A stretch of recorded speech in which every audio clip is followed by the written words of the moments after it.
Excited when the Oscars come around, and then I don't know what I'm excited about, but I just am. It's the fact that it's happening at all this year, or has happened, is a thing I suppose that we should celebrate. Several months later than planned, and a little different in style due to the pandemic. Several venues and no host, but they've taken place overnight. And the weird thing is, normally doing this show, I'll wake up, I'll watch 2 or 3 clips, I'll get a sense of what the ceremony looked like from catching bits of news on the screen in the corner and so on. But I haven't seen a single clip, and I don't know what that says about the show or what it looked like. I mean, I wonder how many people did stay up to watch it overnight. It was on one of the Sky channels.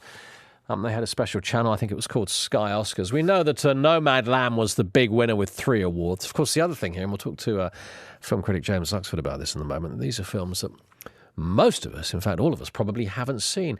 Chloe Zhao made history by becoming the first woman of colour and only the second woman ever to win the Best Director award. We want to show our deepest gratitude to Linda May, Swanky, Bob Wells, and nomadic community, all the people we met on the road. Thank you for teaching us the power of resilience and hope, and for reminding us what true kindness looks like. Oh, Sir Anthony Hopkins won Best Actor for his masterful performance as a man suffering with dementia in The Father. I can't wait to see this. 29 years after he won his first Oscar for Silence of the Lambs. His victory was a bit of a surprise for some, and at 83, it makes him the oldest winner ever in the Best Actor category. Britain's Daniel Kaluuya picked up the Best Supporting Actor award for his role in the Black Panther biopic, Judas and the Black Messiah. Thank you, God. Thank you, God. I can't be here without your guidance and your protection. I'd like to thank my mum. Thank you so much for pouring into me. You gave me everything. You gave me your factory settings so I can stand at my fullest height. I like that. You gave me my factory settings. It's a sweet line. Here's a film critic, Radio Times writer from the Metro, so many other publications, and former friend of this, existing friend of this radio station. What am I talking about? James Luxford. Good to speak to you, James. How are you? Good to have you on this morning. I'm not too bad, thank you. How are you? I'm all right. It's been a long time since we've chatted. So, a different ceremony this year. Did you stay up to watch it? I didn't know, but I caught the sort of truncated version of it. It obviously very different this year, a venue in Los Angeles combined with the BFI cinema in London. A very different sort of feel this year. They broke it up with things like an Oscars trivia round, and there were little moments that just made you very aware that this wasn't a normal ceremony, not least Anthony Hopkins not being at the London venue or having a Zoom link set up to receive his Oscar. How weird.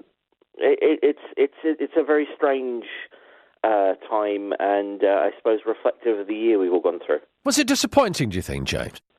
I don't think so in terms of the winners. I think they're all largely what you expect. But as with so many things in sport, in entertainment, it's been a little bit different. And I think if you are tuning in for the Oscars for the glamour, for the big spectacle, it's obviously going to be a little bit different. I cast my mind back to, I think, around 2002 when the Oscars did away with the red carpet arrivals due to the announcement of the war in Iraq and Afghanistan, and kind of wanted to do a more of a somber ceremony to reflect the times. This wasn't quite as somber, but it was obviously restricted by the circumstances.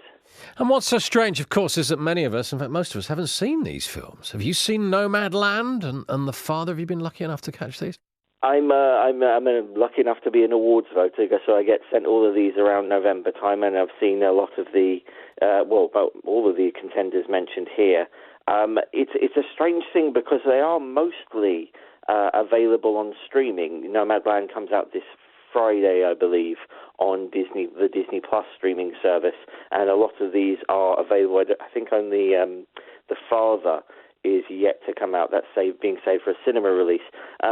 It's a funny thing, and I suppose reflects this new world we have where everything's available at the touch of a button. That doesn't always mean it's easier to access, because it becomes part of this great big ocean of content we have, and it can be difficult for some people to find, I think, rather than it being sort of a big event at your local cinema.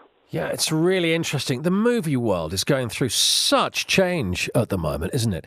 The distribution deals, the big companies, producers saying we're going to put our movies straight out on whether it's Hulu in the States or HBO or Netflix here or whatever it might be. Movies actually bypassing cinema completely.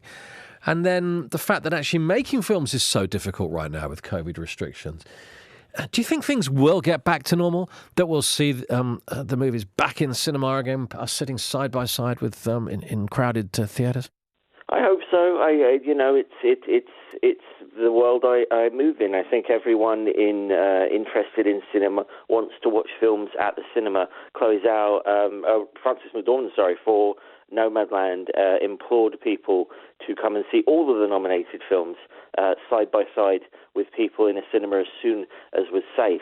And I think there's a lot of polls and surveys that say people are missing the cinema as much as they are going to a pub or a restaurant or things like that. It's part of what people consider getting back to normal. And so I hope it's around May the 17th we can go into a cinema in a sort of socially distanced sort of way. I hope that will see us move back into the cinema as it's proved in places like the US, where Kong versus Godzilla has done very well, and places like China, where there's been something of a boom of cinema going, so much so that Avatar became the most successful film of all time again when it was re-released. Second time around. Fascinating. Thank you, James.